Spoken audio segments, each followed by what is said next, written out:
भारत जोड़ो यात्रा से आप लोग डरे हुए हैं क्या? उसका इम्पैक्ट बड़ा होने वाला है, नई ऊर्जा का संचार हो रहा है। गौरव भाटिया जी, देखिए, अभी मैंने बड़े ध्यान से कांग्रेस के प्रवक्ता को सुना। अंजना जी, एक बात तो सिद्ध हो गई है, साबित हो गई आपके इस शो में भी, कि अकेले आज किसी भी पार्टी में दमखम नहीं है कि वो भारतीय जनता पार्टी को चुनौती भी दे सके। तो मेरा दूसरा जो सवाल आएगा मन में, वो मैं पूछ लेता हूं, क्या इनमें इतनी एकजुटता है और क्या इससे पहले ये एक्सपेरिमेंट नहीं हुआ? तो पहले तो मैं ये कहूंगा कि देखिए, इससे पहले भी ये एक्सपेरिमेंट हुआ। ममता बनर्जी, अखिलेश यादव, राहुल गांधी, शरद पवार सब साथ आए, लेकिन हमने देखा कि 14 और 19 में क्या हुआ। भारतीय जनता पार्टी को जनता ने आशीर्वाद दिया, हमने सरकार बनाई। और ये इसलिए है क्योंकि जो इनका घालमेल होता है ना, इसमें एकजुटता इसलिए नहीं है कि विचारधारा एक है या देश को आगे बढ़ाना है। आप बताइए, असम में एआईयूडीएफ के साथ आए थे, जीती तो वहां पे भाजपा, एआईयूडीएफ अब अलग हो गई। पश्चिम बंगाल में लेफ्ट के साथ कांग्रेस पार्टी चली गई थी। अंजना जी, 0 सीटें आई, 0 कांग्रेस पार्टी की। यह दिखाता है कि जनता तभी आपको आशीर्वाद देती है जब आपके पास एक नेतृत्व क्षमता वाला व्यक्ति हो, जब आप एकजुट होकर राष्ट्र की बात करें, जो यहां नहीं है।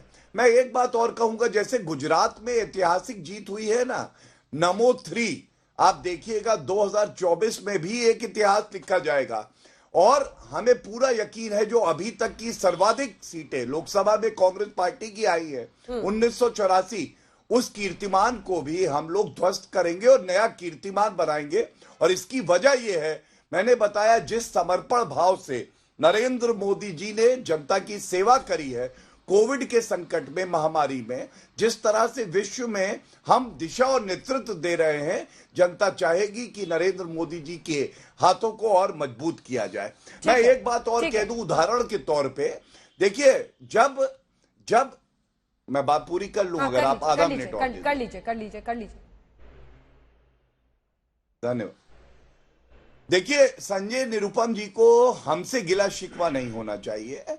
छोटी छोटी नौका अगर आईएनएस विक्रांत से टकराएंगी तो क्या हश्र होगा। क्या कहते हैं राहुल गांधी के बारे में? ममता बनर्जी ने कहा वो बच्चा है, उन्होंने कहा यूपीए इज नो मोर। शरद पवार ने कहा कांग्रेस पार्टी वो जमींदार है जिसकी हवेली अब खंडर बन चुकी है, लेकिन उनको एहसास नहीं है।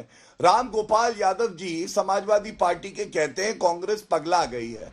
ये केवल वक्तव्य इसलिए बता रहा हूं कि आप हमसे मत लड़िए। पहले तो राहुल गांधी का नेतृत्व कोई जो महाठगबंधन के आपके साथी हैं वो भी नहीं मानते हैं, ये बिल्कुल स्पष्ट हो गया है। ठीक है, चूंकि उन्होंने सीधा राहुल गांधी पर कहा है, एक जवाब आप दे दीजिए, फिर आप दोनों से यहां पर कमेंट ले लूंगी। ऐसा है अंजना जी, ये जो भारतीय जनता पार्टी के प्रवक्ता महोदय हैं, वो बार बार इस चिंता से ग्रस्त दिख रहे हैं कि जो तमाम विपक्षी दल है वो एकजुट न हो। इसीलिए बता रहे कि पहले क्या हुआ था जी, शरद पवार जी क्या बोले, ममता दीदी क्या बोली। इनको चिंता, इनकी परेशानी यह है कि जिस दिन ये सारे विपक्षी दल एक हो जाएंगे, एक सूत्र में बन जाएंगे, एक पॉइंट पे काम करेंगे, उस दिन भारतीय जनता पार्टी को नुकसान हो जाएगा। भारतीय जनता पार्टी जो तथाकथित तौर पर एक नया कीर्तिमान बनाने का ख्वाब देख रही है, वो कीर्तिमान शायद नहीं बना पाएगी।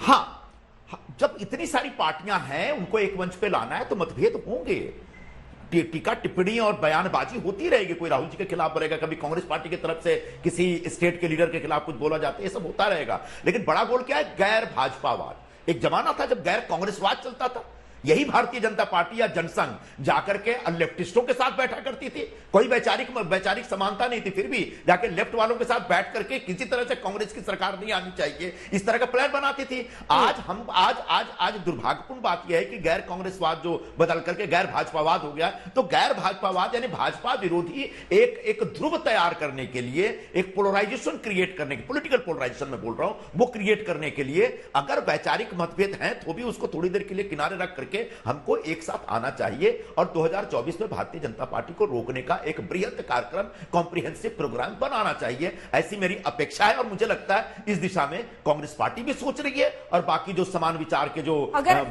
विपक्षी पार्टियां, उन पार्टियों को भी सोचना पड़ेगा और सोच रही हैं। ठीक है गौरव जी, आपकी फोटो देख ली, दर्शकों ने देख ली है, तो अब चर्चा जल्दी से यहाँ पर स्टूडियो में कर लेते हैं, क्योंकि मुझे पता है विपक्ष के जो तमाम नेता आए थे एक साथ एक मंच पर, वही फोटो आप दिखा रहे हैं।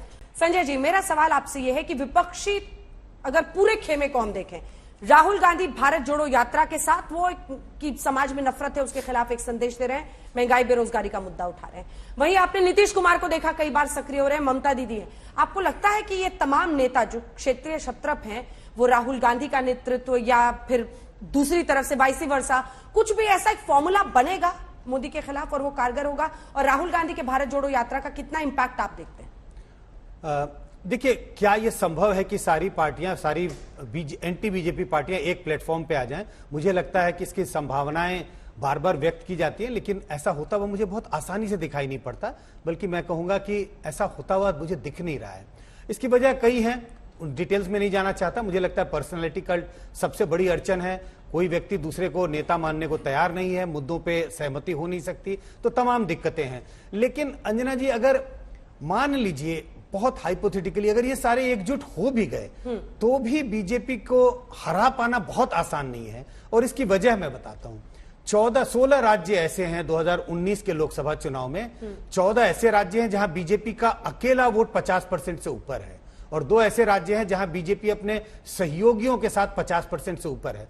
मैं ये नहीं कह रहा कि बीजेपी उससे बेहतर या वैसा ही प्रदर्शन कर पाएगी 2024 में या नहीं, लेकिन कम से कम वो आंकड़े बताते हैं कि कई ऐसे राज्य, अभी गुजरात का मामला, 50% से ऊपर वोट विधानसभा में, विधानसभा के चुनाव में। जब लोकसभा के चुनाव आते हैं तो कई ऐसे राज्य हैं जहां 50% से बीजेपी का वोट ज्यादा हो जाता है। विपक्षी एकता हो भी गई। पिछली बार भी गुजरात में तो सारी की सारी सीटें जीती थी, तो अब उससे ऊपर तो नहीं जा सकती ना बीजेपी वहां पर। 156 का रिकॉर्ड मतलब एडिशनल उनको हो गया। नहीं, वो बात तो सही है, उससे ऊपर तो कोई नहीं जा सकता। अगर 26 सीटें और आपने पूरी 26 जीत ली तो उससे ऊपर कहां जाएंगे?